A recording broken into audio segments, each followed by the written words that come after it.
हालांकि एक है घोषित और एक होती अघोषित।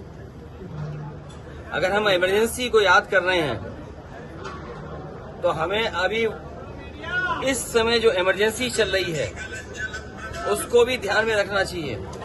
आज की परिस्थितियां ऐसी कि अगर पत्रकार सच लिखना चाहें तो उन पर पाबंदी है। जाति के नाम पर, धर्म के नाम पर भेदभाव है, भ्रष्टाचार चरम सीमा पर है। हमें आपको सबको याद होगा जयप्रकाश जी ने आह्वान किया था कि भ्रष्टाचार और महंगाई चरम सीमा पर है। उसी समय संपूर्ण क्रांति का आंदोलन चला, उसके बाद हमें आपको इमरजेंसी देखने को मिली। आज बताइए, चरम सीमा पर महंगाई है कि नहीं है? चरम सीमा पर भ्रष्टाचार है कि नहीं है? चरम सीमा पर अन्याय पहुंच गया है। तो आज उस समय घोषित इमरजेंसी है और भारतीय जनता पार्टी इस अघोषित इमरजेंसी की कब खुशी मनाएगी?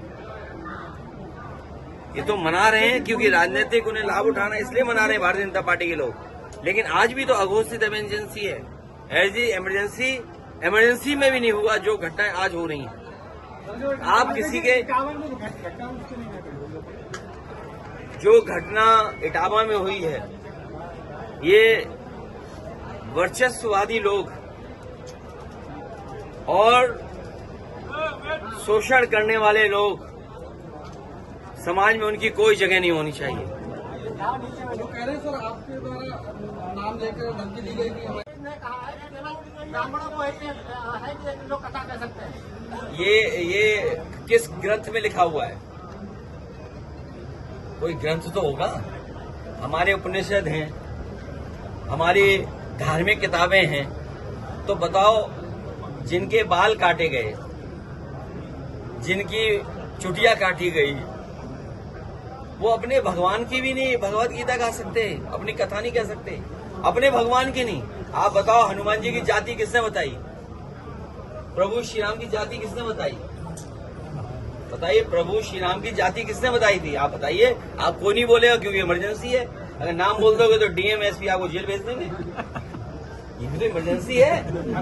आप बताइए, रुक जाओ भाई, ये बताओ, प्रभु श्री राम को और प्रभु श्री राम की जाति किसने बताई? भगवान सबके, हमारे भी हैं।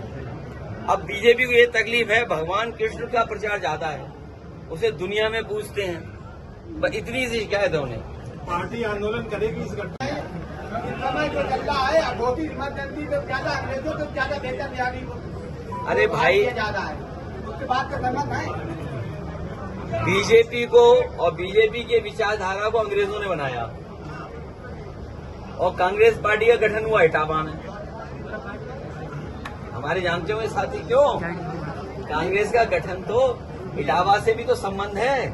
एओयू वहां के जिलाधिकारी थे, इटावा के जिलाधिकारी थे।